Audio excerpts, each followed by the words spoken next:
सहनाववतु सहनौ भुनक्तु सह वीर्यं करवावहै तेजस्विनावधीतमस्तु मा विद्विषावहै।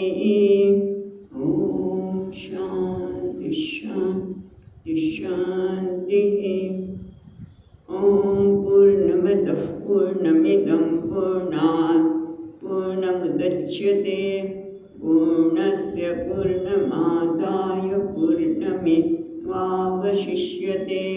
ॐ शान्ति शान्ति शान्तिः।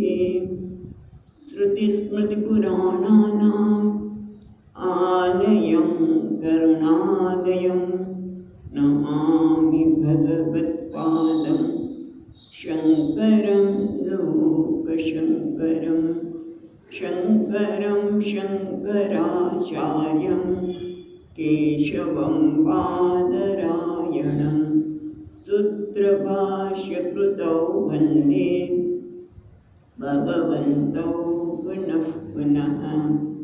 ईश्वरो गुरुरात्मेति मूर्तिभेदविभागिने व्योमवद्व्यक्तदेहाय दक्षिणामूर्तये नमः। ॐ पार्थाय प्रतिबोधितां भगवता नारायणेन स्वयं व्यासेन ग्रथितां पुराणमुनिना मध्ये महाभारतम् अद्वैतामृतवर्षिणीं भगवतीम् अष्टादशाध्यायिनीम् अम्ब त्वामनुसन्दधामि भगवद्गीते भगवद्वेषिणीम्। यं ब्रह्मा वरुणेन्द्ररुद्रमरुतः स्तुन्वन्ति दिव्यैस्तवैः वेदैः साङ्गपदक्रमोपनिषदैः गायन्ति यं सामगाः। ध्यानावस्थिततद्गतेन मनसा पश्यन्ति यं योगिनः यस्यान्तं न विदुःसुरासुरगणाः देवाय तस्मै नमः।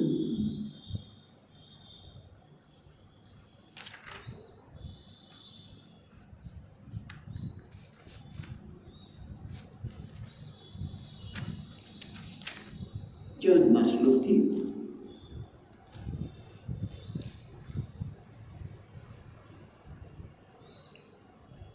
न कर्तृत्वं न कर्माणि कर्तृत्वं न कर्माणि लोकस्य सृजति प्रभुः लोकस्य सृजति प्रभुः।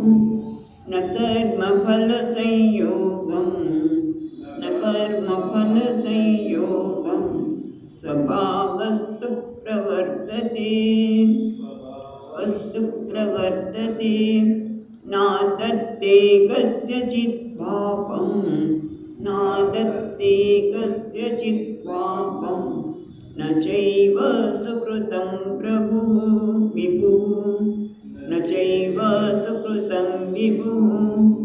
अज्ञानेनावृतं ज्ञानम् अज्ञानेनावृतं ज्ञानं तेन मुह्यन्ति जन्तवः तेन मुह्यन्ति जन्तवः।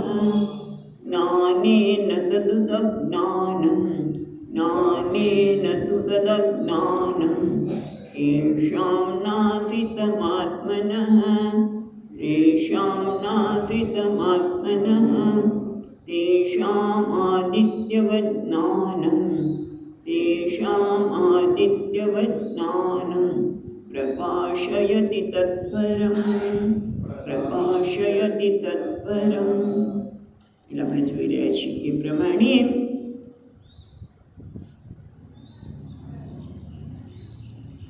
જે આગળ વાત કરી નવદ્વારી પુરી દેહી નૈવ કુર્વન્ન કારયન, એનો જ વિસ્તાર આ 14ના શ્લોકથી કરી રહ્યા છે ભગવાન.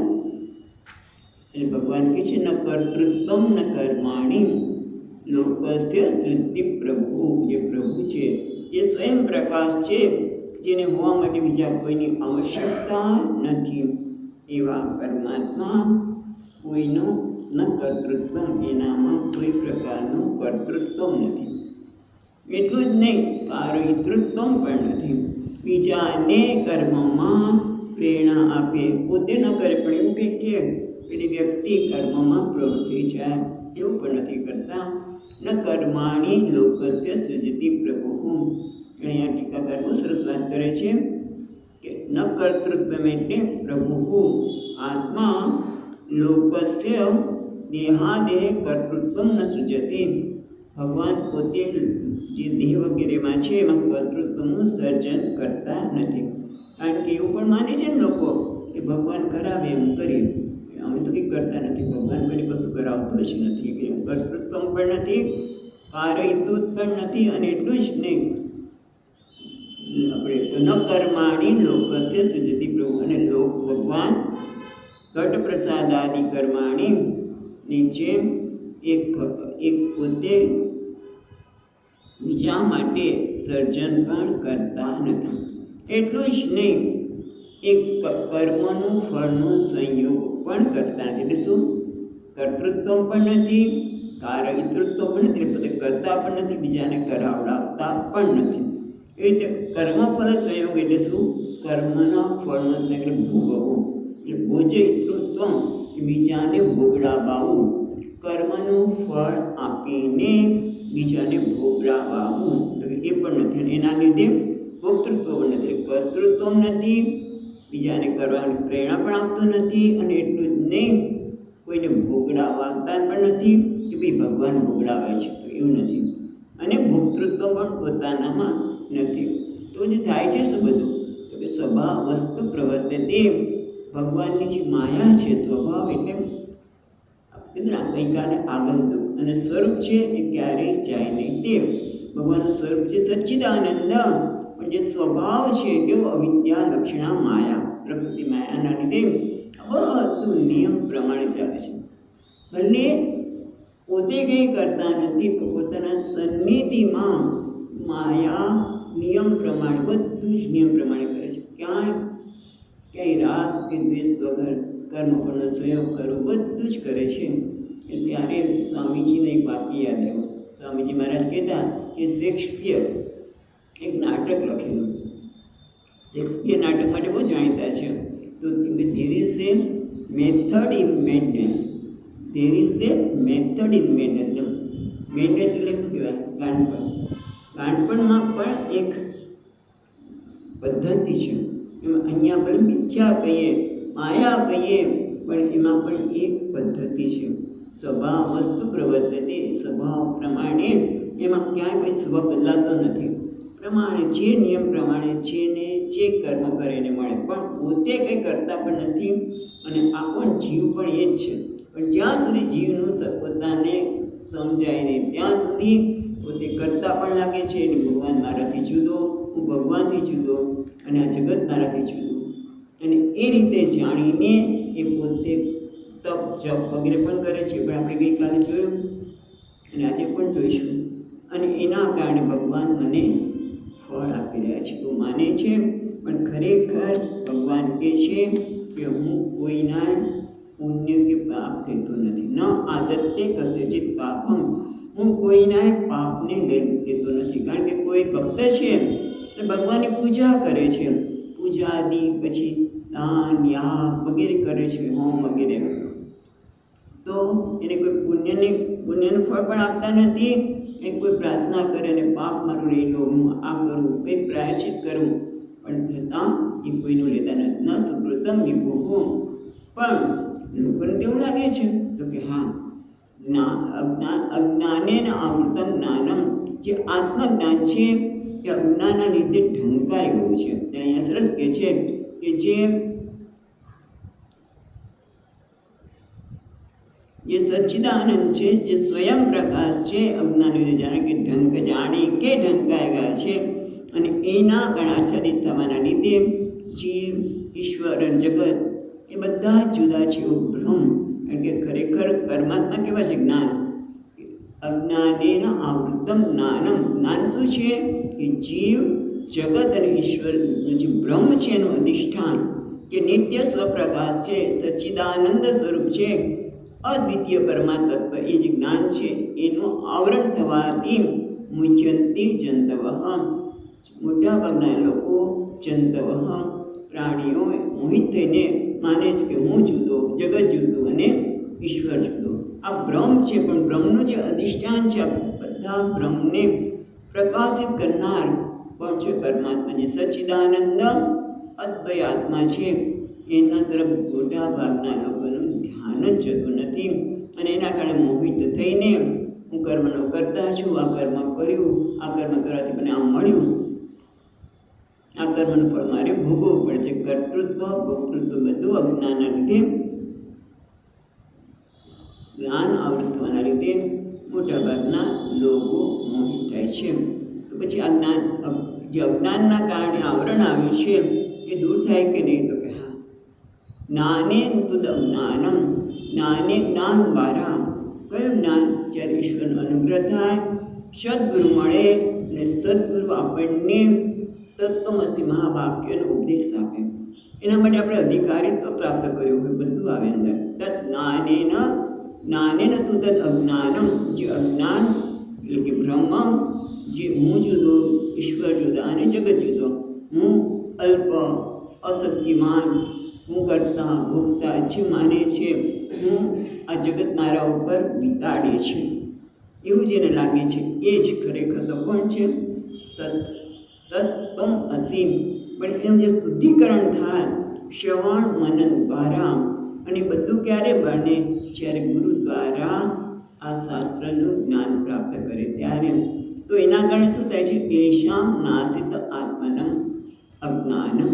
એ અજ્ઞાનના પરિણામે આત્માના સંદર્ભમાં જે અજ્ઞાન છે એનો નાશ થયો, એટલે બાદ થયો.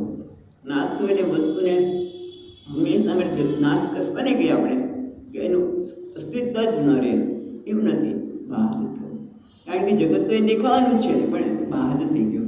જેમ દોરડીમાં પેલું, જેમ છીપલીમાં ચાંદી દેખાય છે, અને ચાંદી તો બહુ કિંમતી છે, બહુ ભાવ છે, માટે લઈ લીધી, અને પછી ખબર પડી કે અરે આ તો ચાંદી નથી, આ તો છીપલી છે. તો જ્ઞાનથી શું થયો? છીપલીનો, આપણે રજતનો, ચાંદીનો બાદ થયો. એથી વધારે સારા દ્રષ્ટાંત આપીએ તો મૃગજળ છે. જળ જેવો આભાસ થાય છે, પાણી દેખાય છે, અને માણસ દોડે છે, પણ કે જે એ મૃગ, એ તો પાણી નથી, પણ એ મૃગજળ પાણીનો આભાસ કરનારું છે. એ જ્ઞાન થયા પછી શું થયું? બાદ થયું. નાશિત ન થયું, બાદ થયું.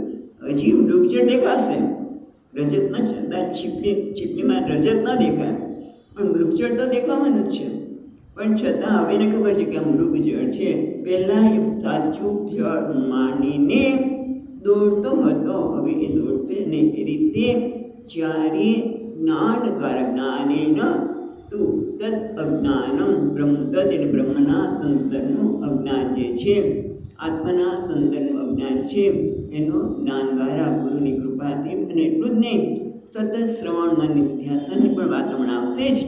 એના લીધે અજ્ઞાન બાધિત થવાને લીધે જે છે બરાબર દેખાય છે. શું છે? આદિત્યની જેમ કે પ્રયત્ન વગર અને કોઈની અપેક્ષા વગર આ બધાને પ્રકાશે છે. આ જ્ઞાન પણ પરમાત્મા તત્વને સ્પષ્ટ રીતે પ્રકાશે છે, એટલે જોઈ શકે છે કે આ બધું જ સર્વાત્મા પરમાત્મા જ છે, અને મારાથી જુદા નથી. આ પછી આગળના શ્લોકમાં, 17મા શ્લોકમાં કહે છે કે જેને આ જ્ઞાન થયું છે એ કેવો છે? તો 17મા શ્લોકમાં કહે છે તદ્બુદ્ધયસ્તદાત્માનઃ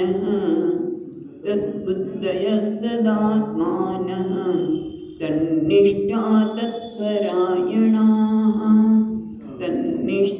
તત્પરાયણાઃ ગચ્છન્ત્ય પુનરાવૃત્તિમ ગચ્છન્ત્ય પુનરાવૃત્તિમ જ્ઞાનનિર્ધૂતકલ્મષાः જ્ઞાનનિર્ધૂતકલ્મષાः. એટલે જેને જ્ઞાન દ્વારા અજ્ઞાનનો નાશ કર્યો છે એ જ્ઞાની કેવો છે, એ શેના માટે વાત કરે છે જ્ઞાનીની, જેથી જે મુમુક્ષુ છે એ આ પ્રકારે પ્રયત્ન કરી શકે. એટલે કેવી રીતે એને જ્ઞાનમાં નિષ્ઠ થવું એના માટે પુણ્યની પણ વાત કરે છે અહીંયા. તો અહીંયા શું કહે છે? તદ્બુદ્ધય તદાત્મનઃ.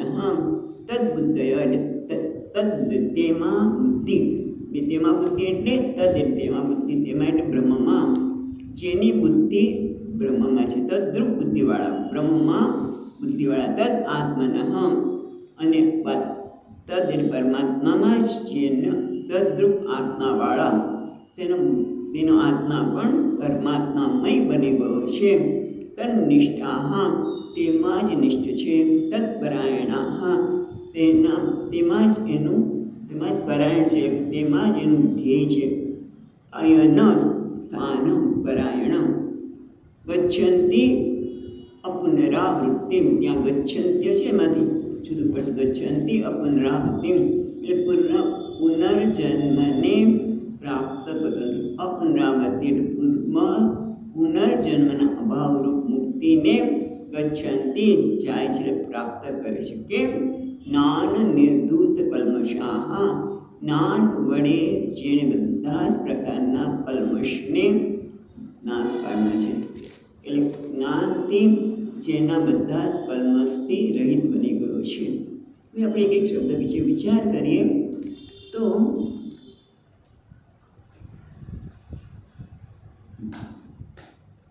તદ્બુદ્ધય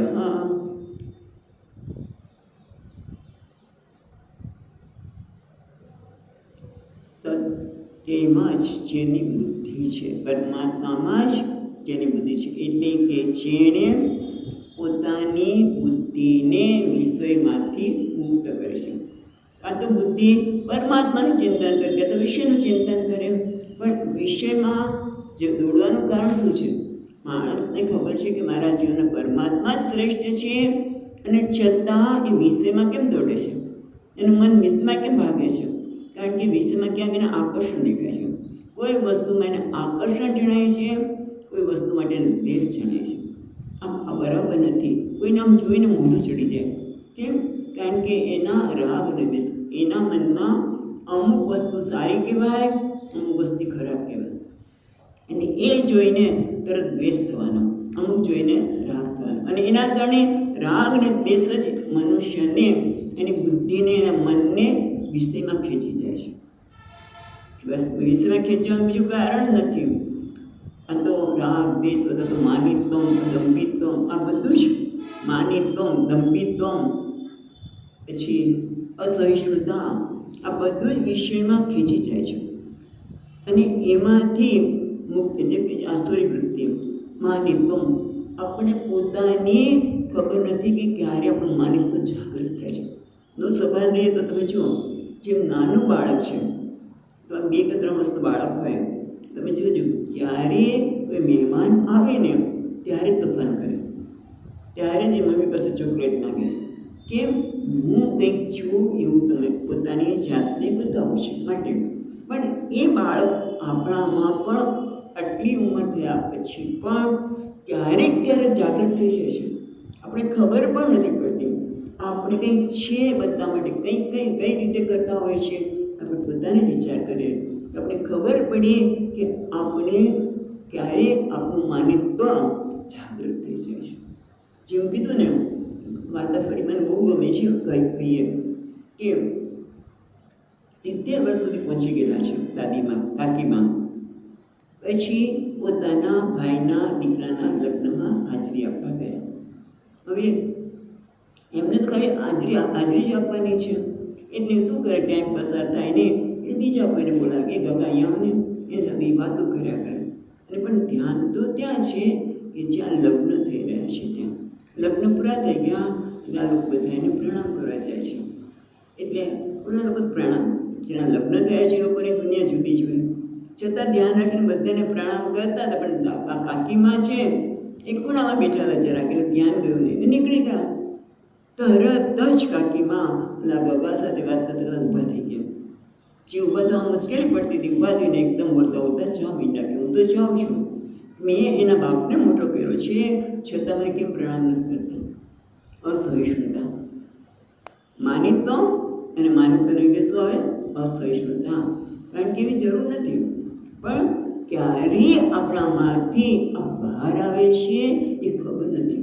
કારણ કે એવા છે જ નહીં, બહુ પ્રેમાળ છે, પણ છતાં ક્યારે આપણામાં માનિત્વ બહાર આવે છે?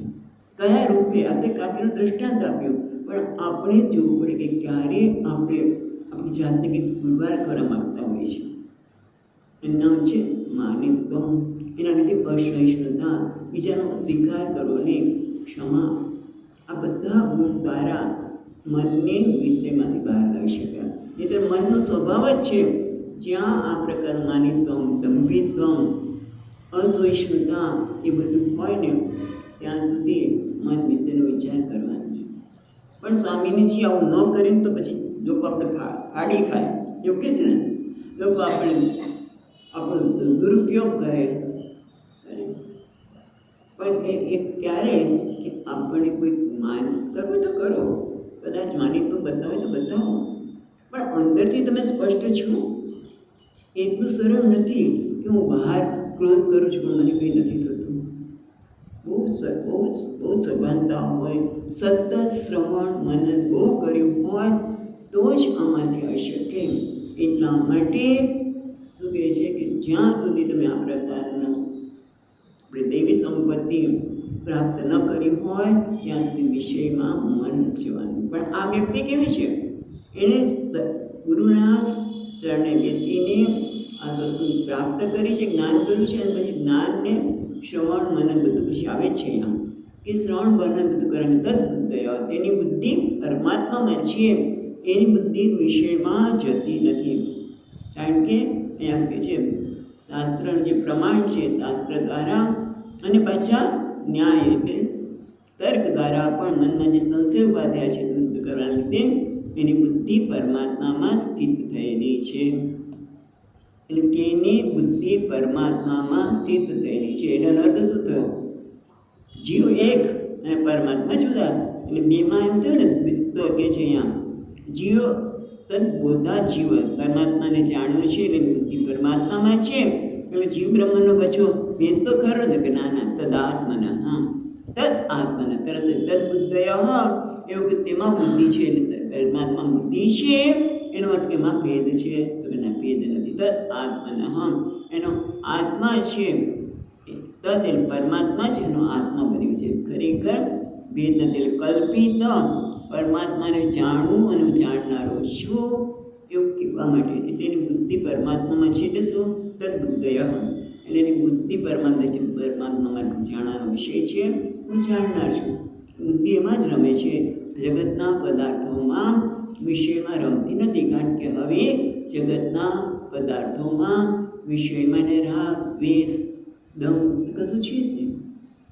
માટે તો પછી જુદા તકના તદ આત્મના, એનો આત્મા પરમાત્મા સાથે એક થયેલો છે.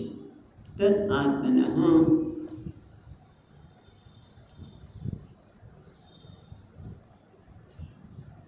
તો પાછું પ્રશ્ન થાય છે કે તમે તદ આત્મા, એનો આત્મા પરમાત્મા સાથે એક છે, પણ આત્મા તો સામાન્ય રીતે ક્યાં હોય છે? આપણો દેહ સાથે જ હોય છે.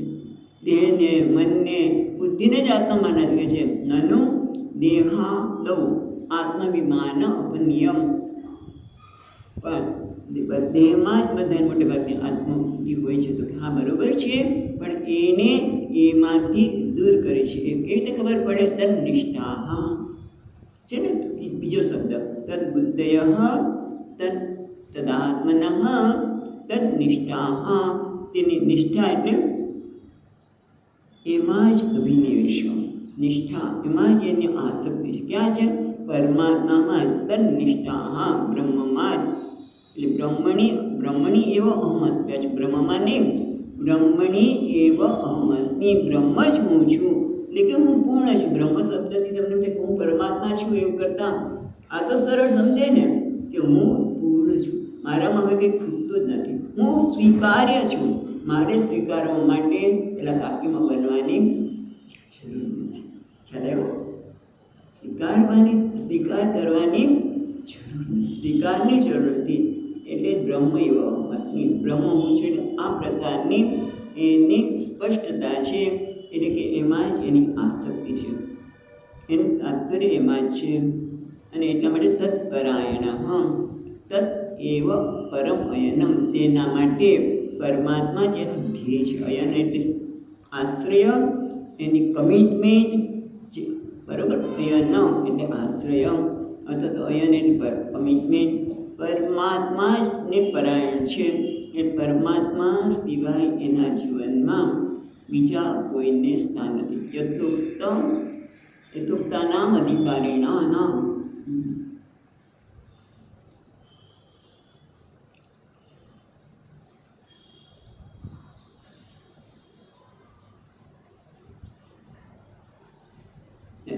તન્નિષ્ઠા કીધું, તેમાં નિષ્ઠા છે. તો પ્રશ્ન એ થયો કે તમે નિષ્ઠા તો કહો છો, એને આસક્ત જ, પણ હજી પ્રતિબંધ તો રહ્યા હશે ને? તો ના, તત્પરાયણ કોઈ પ્રતિબંધ હવે રહ્યા નથી, કારણ કે એ જ એનું પરમ અયન છે, એ એમાં જ રત છે. એટલે કેવલ આત્મની રત. તત્પરાયણ એને ભગવાન ભાષ્યકાર આગળ સમજાવતા કહે છે કેવલ આત્મરત, એની રતિ પરમાત્મામાં જ છે, આત્મામાં જ છે.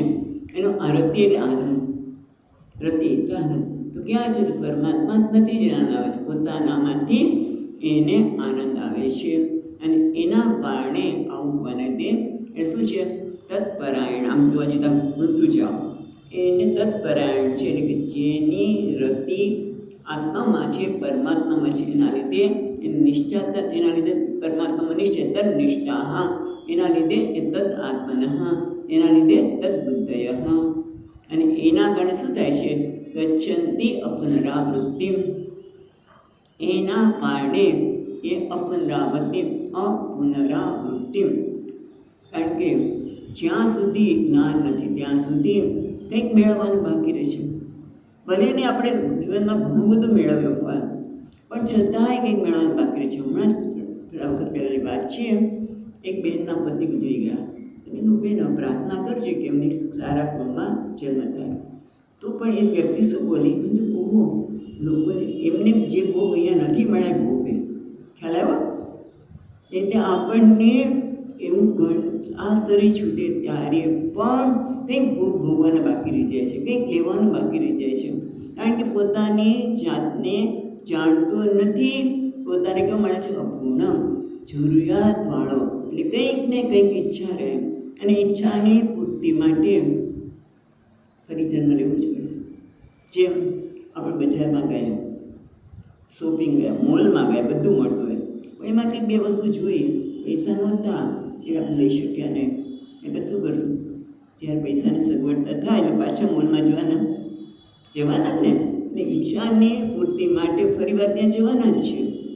એ રીતે જ્યાં સુધી મારી ઈચ્છાઓ બાકી છે ત્યાં સુધી નવા નવા જન્મ લેવાના જ છે, પુનરાવૃત્તિ આવવાની જ છે. કારણ કે ઈચ્છા બાકી છે, જરૂરિયાતવાળા છે, અને આપણે ગમે તેટલું આપણી જાતને તો સંતોષી છું એવું નથી થતું. ક્યાંક ને ક્યાંક આ બધું નીકળતું હોય છે. અને એટલા માટે પુનરાવૃત્તિ પણ આ કેવો છે? ગચ્છન્તિ અપુનરાવૃત્તિ. આ જ્ઞાની છે એ પુનરાવૃત્તિને ફરીવાર જન્મ લેવો પડતો નથી. કેમ? કારણ કે પોતાના પૂર્ણ સ્વરૂપને, આત્મ સ્વરૂપમાં એ તન્નિષ્ઠા, તત્પરાયણ નિષ્ઠ છે. હવે એને કોઈ જરૂરિયાત રહી જ નથી, કંઈ મેળવવાની ઈચ્છા જ નથી રહી, કારણ કે આત્મરતિ, એ રતિ પણ આત્મામાં છે, એટલે કંઈ મેળવવાની ઈચ્છા જ નથી રહી. બસ બધું શોપિંગ પૂરું થઈ ગયું, હવે કોઈ શોપિંગની આવશ્યકતા જ નથી લાગતી એના માટે ફરીવાર આવવાનું રહેતું ન પુનરાવૃત્તિ. કેમ? જ્ઞાન નિર્ધૂત કલ્મષા, જ્ઞાનેન નિર્ધૂત નિવૃત્ત નાસિત કલ્મષ. કલ્મષ એટલે કાળાશ, કાળાશ એટલે જેના લીધે આપણને દુઃખ થાય. પણ એ કયા છે? રાગ, દ્વેષ, પાપાદિ સંસ્કાર કારણ દોષ. અહીંયા ભગવાન ભાષ્યકાર કલ્મષના માટે એવું કહે છે, કલ્મષ એટલે પાપ, વગેરેના જે સંસ્કાર છે, ખોટું કરવાના સંસ્કાર છે, એ જ આપણને ખોટું કરવું એટલે એના માટે આસક્તિ હોવી, આકર્ષણ હોવું, એ પણ આપણે કંઈક ખોટું કરાવવાનું છે. અને આકર્ષણ છે, આસક્તિ છે, તો પછી એને કેને પ્રકારે વસ્તુ મને મળવી જોઈએ, થવાની છે. સીધી રીતે મળે તો બરોબર છે, પણ ન મળે તો એને કેને પ્રકારે મળવું જોઈએ. એટલે આપણે ધર્મનો મૂલ્યોનો ભોગ આપીએ. નામ છે પાપાદિ સંસ્કાર દોષ. આ જે કલ્મશ છે કે જેના કારણે આ બધા જ ખોટા સંસ્કાર, કલ્મશ એટલે ખોટા સંસ્કાર, જે આકર્ષણ રાગ દ્વેષ છે, એનાથી કામ ક્રોધ લોભ આ બધું જ આવવાનું. અને એના જે સંસ્કાર પડ્યા છે એને જ્ઞાન નિર્ધૂત કલ્મશ. જ્ઞાન વડે આ બધા જે કલ્મશ રાગ ને દ્વેષ, તો એના માટે આકર્ષણ છે. મને કોઈ સ્વીકારે છે, બનાવે એવો પ્રશ્ન થાય માણસને, પણ એ સતત સભાનો ત્યાર થયો, એક દિવસમાં નથી થતું. અહોરાત્રાન અનુસંધામી, અહોરાત્રાન ઉપનિષદના મંત્રમાં કહે છે, દિવસ રાત જ્યારે એનું મન આમાં સતત રત હોય ત્યારે, સતત સાવધાન હોય ત્યારે, પોતાનામાં ઉઠતા રાગ, આકર્ષણ, આસક્તિને માટે સભાન હોય ત્યારે. ચાલો એમ કહીએ જોઈએ, એ સાધક છે એ કદાચ એના પ્રવાહમાં ચણાઈ જાય, આસક્તિમાં, રાગમાં, દ્વેષમાં, પણ પછી ખબર તો પડે તો એમાંથી ફરી સભાનતા રાખીને કે ભાઈ મારું મન આ પ્રકારની માગણી કરે છે, મારું મન મને ખેંચી જાય છે વિષયમાં, કારણ કે ક્યાંક રાગ છે, ક્યાંય દ્વેષ છે, આ બધા જે કલ્મશ છે, આ બધા જે દોષો છે એને જ્ઞાન દ્વારા દૂર કર્યા છે, પ્રતિપક્ષ ભાવના દ્વારા દૂર કર્યા છે. અસહિષ્ણુતા આવે, કોઈના વર્તન આપણે સહન કરી શકીએ જ નહીં, આવું કેમ કરે છે? ક્ષમા કેવી રીતે ક્ષમા આપવાની? એ સ્થાને હું હોય તો, એટલે આપણે બીજાનો એક શ્લોક પણ છે કે માં તમે કર્યું હોય તો તમે કેવી રીતે ક્ષમા આપો? અને આપણે લાઈટ ચાલુ રાખી હોય તો ચૂપચાપ બંધ જ કરી દે, બીજા રાખી હોય તો એ ન હોય. કંઈ આ લાઈટની વાત કરી, પણ બીજાએ કંઈક કર્મ કર્યું હોય તો આપણે આપણા જે આગ્રહો છે, આગ્રહને કારણે આપણે એને બોલી નાખીએ, એને ક્ષમા ન કરીએ, અસહિષ્ણુ બની જઈએ અને ન કહેવાના શબ્દો પણ કહી શકીએ. પણ આ ક્ષમા સાવધાનીથી, આ એક દિવસ નથી થતું, સતત સાવધાનીથી. સ્વામીજી કહે ને વી હેવ ટુ ગ્રો. આ બધા સ્વામીજી આમ કેમ કરે છે આ વ્યક્તિ? સ્વામીજી કહે every is in growing process. કોઈ બીજા આવીને એમ કહે કે તમારા સાધકો છે ને આવું કેમ કરે છે, તો કે તે લોકો હજી ગ્રોઈંગ પ્રોસેસમાં છે, એ લોકો પોતાની સાધના કરી રહ્યા છે, એ થઈ પણ જાય પણ પછી એમાંથી એ બહાર નીકળવું એ મહત્ત્વનું છે ને. અને એ કરવાના લીધે જ્ઞાન નિર્ધૂત કલ્મષાહ, જ્ઞાન વડે જેને પોતાના કલ્મષના દોષ છે, પાપાને સંસ્કાર છે, સંસ્કાર છે એ સંસ્કારને કેવા કહેવાય છે? નિર્બીજ, નિર્બીજીકૃત. હા, બીજ જેમ બાળી નાખીએ ને પછી એક આપણે મગને કેવું હોય, પછી એમાંથી તમે છોડનું બનાવી શકો, બાળી જાય પછી બીજને, એવી રીતે નિર્બીજીકૃત આવા છે. અને આ પ્રકારના જે જ્ઞાની છે એ આપણા માટે આદર્શ બને કે ભાઈ આપણે પણ આ રીતે કરી શકીએ. એશામ જેને હવે પછીના શ્લોકમાં કહીએ છીએ, એશામ જ્ઞાનેન નાસિત આત્મન અજ્ઞાન, જેણે જ્ઞાન દ્વારા આત્માનું જે અજ્ઞાન છે, આત્માનું જે યથાર્થ જ્ઞાન છે પ્રાપ્ત કર્યું છે. જ્યાં સુધી જ્ઞાન નથી ત્યાં સુધી હું જુદો, પેલો જુદો, જગત જુદો, ઈશ્વર જુદો, આ બધા જે અજ્ઞાન હતું એણે નાશ કર્યો છે. એવા પંડિત છે કથમ તત્વ પશ્યંતો, એવા પંડિતો જ્યારે વ્યવહાર કરશે ને, કંઈ શરીર તો શાંત થવાનું નથી, એવા જ્ઞાની છે એ કેવી રીતે વ્યવહાર કરે છે. કારણ કે જગતમાં જઈશું તો બધા જુદા જુદા પ્રકારની વ્યક્તિ સાથે મળવાનું થાય, કોઈ એકદમ સાત્વિક હોય, કોઈ રાજસિક પ્રકૃતિનો હોય, કોઈ તામસિક પ્રકૃતિનો પણ હોઈ શકે. તો એ બધા સાથે વ્યવહાર કેવી રીતે કરે છે? તો એ આપણને 18મા શ્લોકમાં કહે છે.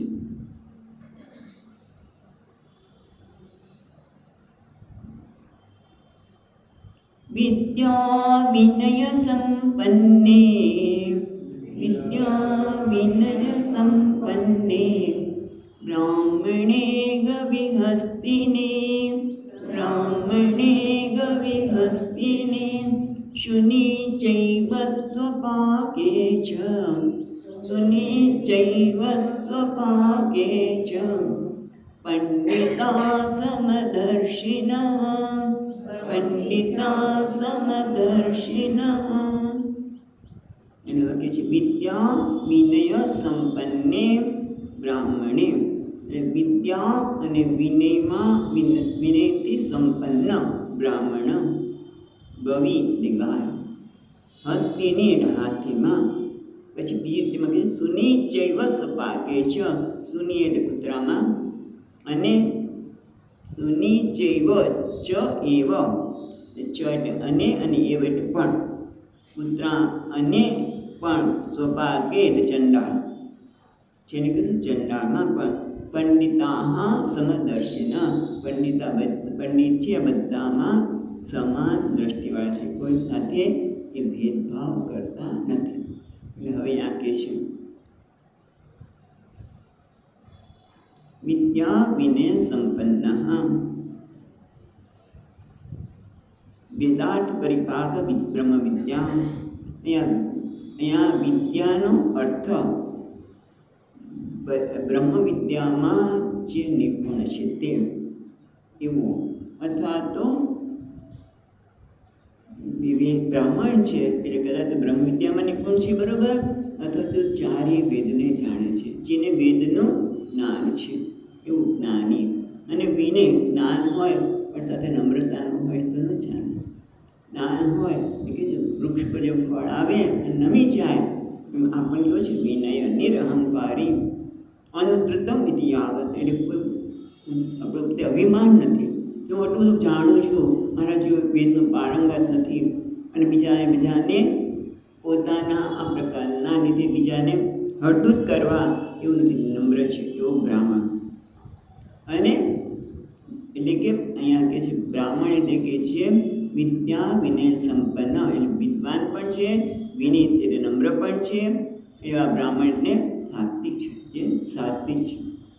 અને હવે ગવિ એટલે અહીંયા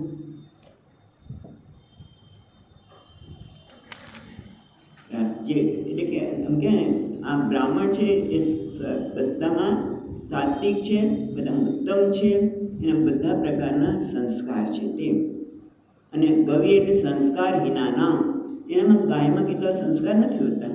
એમ કે આને ન મારવું, પેલા ન કરવું, પોતે ચડાવી દે, માલિક નહીં ચડાવી દે.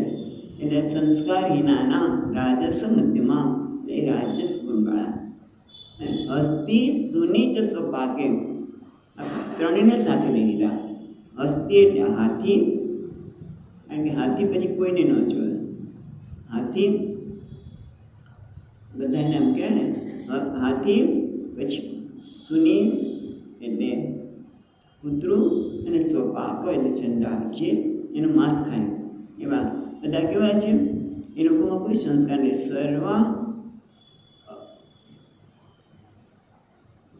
એટલે કહેવાય ને સંસ્કારહીન પણ છે. ઓકે, તમોગુણી એક સાત્વિક છે, જે બ્રાહ્મણ છે, વિનયવાળો છે, સાત્વિક ગુણ ધરાવનારો સંપન્ન છે.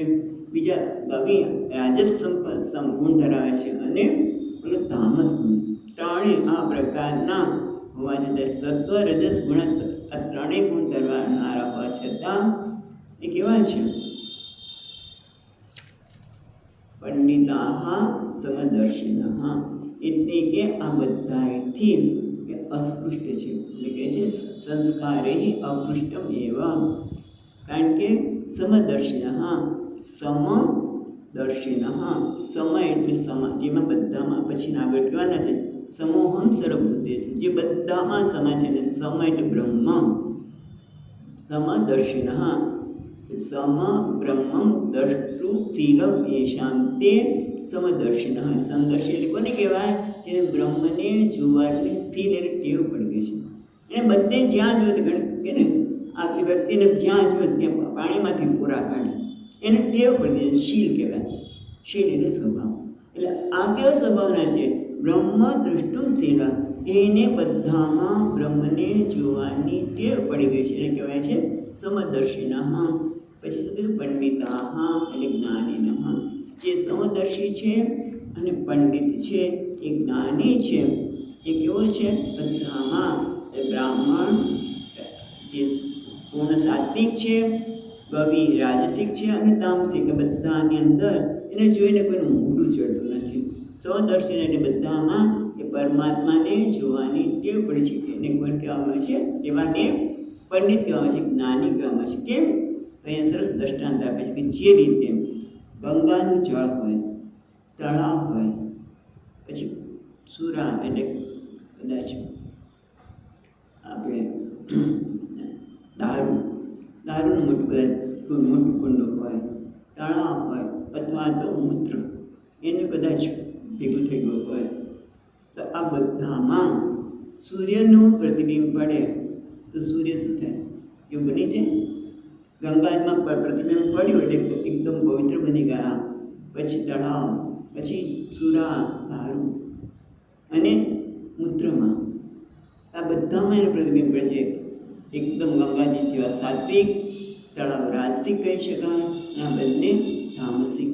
તો આ બધામાં પડવાથી શું આદિત્ય સૂર્યને કંઈ થાય ખરા? સૂર્યનું પ્રતિબિંબ આમાં પડ્યું, એથી સૂર્ય એકદમ પવિત્ર થયા અને ગંદા થાય ના. એ જ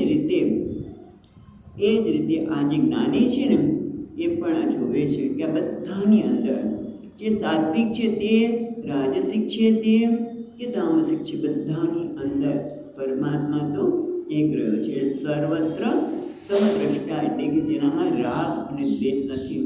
અને એના કારણે એ બધાની અંદર જે પરમાત્મા, તે પરમ આનંદ સ્વરૂપ સ્ફુરી રહ્યું છે, ત્યાં ધ્યાન છે. બહારના એ રાજસિક હોય, તામસિક હોય કે સાત્વિક હોય, પણ એ બધાની અંદર કેવું છે? સમદર્શિન. બધામાં એ પરમાત્મા જે પરમ આનંદ સ્વરૂપ છે એ સ્ફુરી રહ્યો છે, જોવે છે. બહારના દેખાવથી એ પ્રભાવિત થતો નથી. અસ્પૃશ્ય એટલે શું? પ્રભાવિત થતો નથી.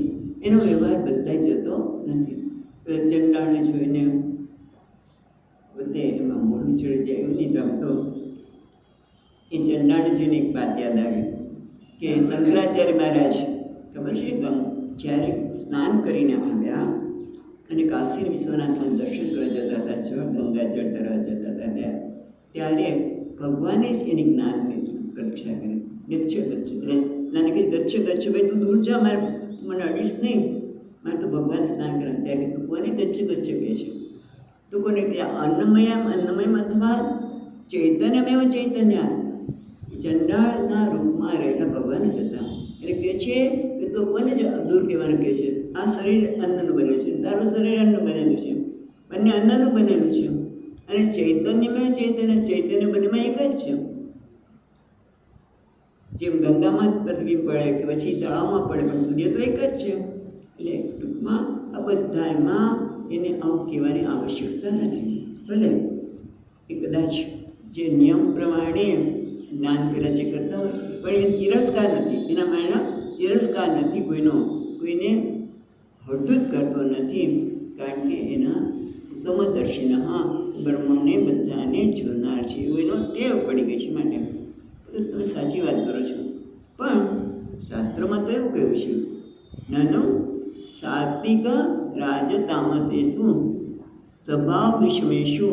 સાત્વિક, રાજસિક અને તામસિક બધાના સ્વભાવ વિષમ છે.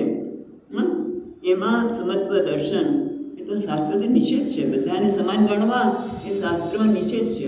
જે હીન વ્યક્તિ હોય એને તમે માન આપો. દાખલા તરીકે આવું બધી ઘણી વાર જોયેલું છે કે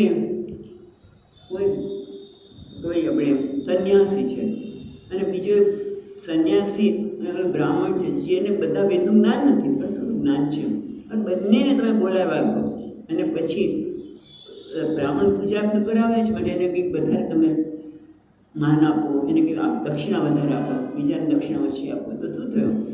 જે મહાન છે એ તમે હીન ગણ્યા, હીનને મહાન ગણ્યા, તો એના ઘરનું ભોજન ન લેવું જોઈએ, કે અભોજ્યું, એવું શાસ્ત્રમાં કીધું છે. હા, હવે જો ઓલા જ્ઞાની છે એણે તો બધું છોડી દીધું છે. બહુ સુંદર ચર્ચા ચાલે છે કે જેની પાસે પૈસા નથી, બરાબર, અને એ તો ભિક્ષાનો પર જ છે, પરિગ્રહ કોઈ છે નહીં. હવે એ કોઈના ઘરે આવું ભોજન લે તો એને પાપ ન લાગે? એના તપ, એનું ધન નાશ ન પામે? જ્ઞાનીનું ધન કયું છે? તપોધન. એની પાસે કોઈ પૈસા ભેગા નથી કર્યા, એનો કોઈ પરિગ્રહ નથી, પણ આવા લોકોના ઘરે બધા સમદર્શીના કહો છો તો એને પાપ ન લાગે? જેમ યાદ આવે છે નરસિંહ મહેતા ભજન કરવા ગયા હતા ત્યારે કેટલો વિરોધ થયો હતો, તો પાપ ન લાગે? તો કે તમે ઓછી વાત સાચી છે, પણ કેમ પાપ ન લાગે? તમે ના પડી ને? હા, કારણ કે હીન વ્યક્તિ છે એને તમે મહાન ગણો છો, જે મહાન છે એને હીન ગણો છો. જે બ્રાહ્મણ છે તો બ્રાહ્મણ છે જ, અને હોવું જ જોઈએ. જ્યાં સુધી જ્ઞાન ન થાય ત્યાં સુધી આનું પાલન કરવું જોઈએ. જેને જેટલો આદર આપવો જોઈએ, જે દક્ષિણા આપવી જોઈએ એ આપવી જોઈએ. તમે મોટા સ્વામીજીને જે દક્ષિણા આપો બીજાને એટલી જ આપો એવું જરૂર નથી. બરાબર છે? દરેકની સાથે પોતાના ગુરુજી માટેનો ભાવ જુદો હોય, સંન્યાસી માટેને પોતાના માટે આદર હોય, પણ આમ આપણે વ્યવહારમાં જ્યાં સુધી જ્ઞાન નથી તેને સ્વીકારીએ છીએ. પણ આ ચર્ચા કોને ચાલે છે? જે જ્ઞાની છે કે એને એવું કહ્યું છે કે એના ઘરનું અન્ન પણ ન લેવાય. જે આવો પ્રકારનો વ્યવહાર કરતો હોય એના ઘરનું અન્ન ન લેવાય. તો ના, એવું નથી. કેમ? માટે 19મા શ્લોકમાં કહે છે ઇહૈવ તૈર્જિત સર્ગઃ, ઇહૈવ તૈર્જિત સર્ગઃ, येषां साम्ये स्थितं मनः, येषां साम्ये निर्दोषं हि समं ब्रह्म, निर्दोषं हि समं ब्रह्म, तस्मात् ब्रह्मणि ते स्थिताः, तस्मात् ब्रह्मणि ते स्थिताः. એટલે કે છે ઇહૈવ, ઇહૈવ એટલે અહીંયા જ, આ લોકમાં જ, ઇહૈવ એવ આ લોકમાં જ, તૈહિ તેમના વડે, તૈહિ એટલે એમના દ્વિજ કોણ? તૈહિ તેમના વડે, સર્ગ ચિતઃ, સર્ગ એટલે સૃષ્ટિ સર્જન, એ ચિતાઈ ગયું છે. કેમ? સામ્ય સ્થિતમ મનઃ, તેમનું મન સામ્ય એટલે સમભાવમાં સ્થિત રહેલું છે. નિર્દોષમ હિ સમમ બ્રહ્મ, તેમનું મન સમાન ભાવમાં સ્થિત છે. મને નિર્દોષમ હિ સમમ બ્રહ્મ સ્થિતમ મનઃ, પછી નિર્દોષમ એટલે જે દોષ રહિત છે એવા સમાન બ્રહ્મમાં એનું મન સ્થિત છે. તસ્માત બ્રહ્મણિ તે સ્થિત, તેથી બ્રહ્મમાં સ્થિત છે. એટલે જેનું મન સમભાવમાં સ્થિત છે તેણે આ લોકમાં જીત સર્ગ, આ લોકમાં સર્ગ એટલે સૃષ્ટિ પણ સંસાર, એના સંસારને જીતી લીધું છે. અને કારણ કે એનું મન નિર્દોષ છે, જેમાં કોઈ પ્રકારનો દોષ નથી, જે સમાન છે એમાં જ એનું મન સ્થિત છે. તેષાં બ્રહ્મણિ સ્થિત મનઃ, અહીંયા જોઈએ આપણે એવામાં જ મન સ્થિત છે. માટે પેલો જે નિયમ છે એના સંદર્ભમાં વાત કરે છે. નિયમ તો છે ને કે ભાઈ અભોજ્ય ન લેવું જોઈએ, પણ આ વ્યક્તિ કેવી છે? તો કહે છે ઇહૈવ, ઇહૈવ એટલે અહીંયા જ, એટલે જ્યારે જીવે છે ત્યારે, આ જીવંત છે ત્યારે જ એણે તૈહિ એટલે સમદર્શિન પંડિત, જેણે જીવે છે ત્યારે તૈહિ તેને, એટલે કોને? જે સમદર્શી છે, જે પંડિત છે, જે જ્ઞાની છે, જે સુનિશ્ચય સૌભાગ્ય છે, એ બધામાં સમાન રહીને અસ્પૃષ્ટ છે. બધામાં જે આદિત્ય, સૂર્ય ગંગામાં, તળાવમાં કે સુરામાં ભલે પ્રતિબિંબ પડે પણ એનાથી સ્પર્શ થતો નથી, એ રીતે આ પણ જોવે છે કે બધામાં પરમાત્મા છે. એવાને જીત વસીકૃત સર્ગ.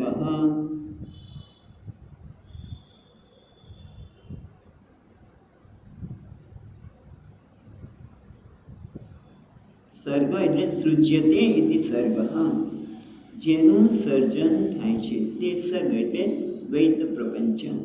આ જગત છે જે દ્વૈત છે, પ્રપંચ છે જેમાં દ્વૈતનો અભાવ જોયો છે. એટલે એવ ચિત્ત સર્ગ એટલે અહીં વસીકૃત કહે છે. એટલે કે સર્ગ એટલે જે દ્વૈત છે, જે સંસાર છે, જે દ્વૈત ભેદભાવવાળો એને જીતી લીધો છે, એને વશમાં કર્યો છે. કેમ? કારણ કે સામ્ય સ્થિત મન, એનું મન છે એ ક્યાં છે? સામ્ય એટલે સર્વભૂતેષુ બ્રહ્મણી સંભાવે સ્થિત નિશ્ચલભૂત. સ્થિતનો એટલે નિશ્ચય થઈ ગયો છે એને શેમાં? કે બધા પ્રાણી માત્રમાં પરમાત્મા સમાન ભાવે રહેલું છે. અને એના કારણે મન નિશ્ચલીભૂત મન અંતઃકરણ, એનું મન બહુ સ્થિત છે, એનામાં સ્પષ્ટતા થઈ ગઈ છે, નિશ્ચય થઈ ગયો છે કે આ બધામાં જે ભેદભાવ દેખાય છે એ ત્યારે પણ એમાં પરમાત્મા સમાન ભાવે રહેલા છે. કારણ કે નિર્દોષમ એટલે જે દોષ રહિત છે, એટલે સર્વ વિકાર શૂન્ય કુટસ્થ, જેનામાં કોઈ દોષ નથી. બ્રહ્મમાં પરમાત્મામાં કોઈ દોષ નથી. એ કોઈને સાથે આગળ જોયું ના દત્તે કસિચિત પાપમ, આગળ જોયું ને આપણે ત્યાં શું છે? કોઈના પર નિગ્રહ પણ કરતા નથી, અનુગ્રહ પણ કરતા નથી. કોઈનો પાપ લઈ લે કે કોઈને પુણ્યનું ફળ આપે એ કશું જ કરતા નથી. એટલા માટે નિર્દોષમ એ જ વસ્તુ અહીંયા કહે છે. સર્વ વિકાર શૂન્ય કુટસ્થ, જે કોઈ પણ પ્રકારના દોષ નથી. એટલે આપણે વાત કરીએ કે રાગદેશ તો નથી જ, પણ ગુણ્ય અને વિષમતા પણ એનામાં નથી. એવા નિર્દોષ બધા વિકાર શૂન્ય કુટસ્થ એવા બ્રહ્મમાં, બ્રહ્મ તસ્માત તે સમદર્શિના બ્રહ્મણી સ્થિત. નિર્દોષમી સમમ બ્રહ્મ, જે બ્રહ્મ બધામાં નિર્દોષ અને સમાન ભાવે રહેલો છે, એમાં જ એનું મન સ્થિત થયેલું છે, નિશ્ચય થયો છે. તસ્માત બ્રહ્મણી તે સ્થિતા, એ બ્રહ્મમાં સ્થિત છે. સમમ બ્રહ્મેવ યસ્માત બ્રહ્મણી એવ સ્થિતા, તે તસ્માત બ્રહ્મણી તે સ્થિતા કહીને શું કહે છે? તસ્માત ન દોષગંધ માત્ર પિંગ તાન પૃષ્યતિ, તેને કોઈ દોષ, કોઈ બ્રાહ્મણ છે, સાત્વિક છે, કોઈ રાજસિક છે, તો એના કોઈ દોષ એને સેજ પણ ગંધ માત્ર પણ ન સ્પૃશતી. કારણ કે આ સ્પર્શ કોને થાય? કે જે આ દેહ મન બુદ્ધિ જે સંઘાત છે ને આત્મા માને છે, એમાં અભિમાન માને, અભિમાન રાખે કે હું એટલા શરીર, હું એટલા મન, મારી સાથે આવું કર્યું, મારી સાથે પેલું કર્યું. કેમ? મનની સાથે થયું છે. લાગણી દુખાણી, કોની દુખાણી? મારી, મનને થયું છે. આ મારી નહીં, હું તો એનો સાક્ષી છું, ચૈતન્ય છું, પણ મારી લાગણી દુખાય, મારી સાથે આવું થયું, મને માન આપ્યું, હા બહુ સારા છે. આ બધું ક્યારે થાય છે? કે જ્યારે દેહમાં અભિમાન છે ત્યારે. પણ આ કેવું છે? તેસામ દેહાદિ સંગાત આત્મદર્શ્ય અભિમાન રહિત, જેનામાં આ પ્રકારનો અભિમાન જ નથી. જેનામાં અભિમાન છે ને આ નિયમ લાગુ પડશે. શંકરાચાર્ય કહે છે કે આ સૂત્ર કોના માટે છે? જેને દેહાદિ સંગાતમાં આત્મ છે, આત્મદર્શન છે, એટલે કે અભિમાન છે કે હું જ આ દેહ છું, આ મન છું, બુદ્ધિ શું, એવું જેને અભિમાન છે અને તત્સૂત્ર સમાસમાં અભ્યામ વિષમે પૂજત, એને આ સૂત્ર લાગુ પડે છે કે જે સમાન એ અસમાન છે, જેમાં કોઈ આપણે વેદને જાણકાર બ્રાહ્મણ છે અને બીજો એનાથી ઓછું છે, પણ બંનેને સમાન રીતે પૂજા જે કરે છે. એટલે હીન છે એને શ્રેષ્ઠની પૂજા આપે છે, એટલું માન આપે છે. જે શ્રેષ્ઠ છે એની તમે હીનતા બનાવો છો, તો એને આ નિયમ જરૂર લાગુ પડે છે. એટલે કે ઇતિ પૂજા વિશેષણા દૃશ્યતે.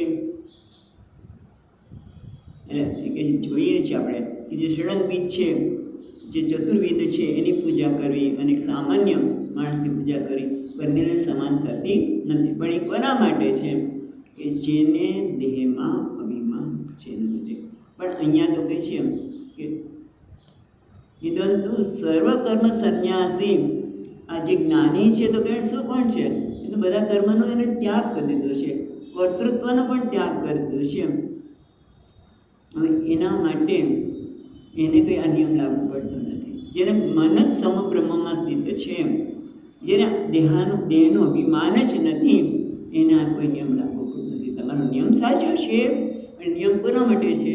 જેને દેહમાં અભિમાન છે. તે અભિમાન ઉપાધિમાં અભિમાન છે એના માટે સૂત્ર સાચું છે, એનું ભોજન ન લેવું.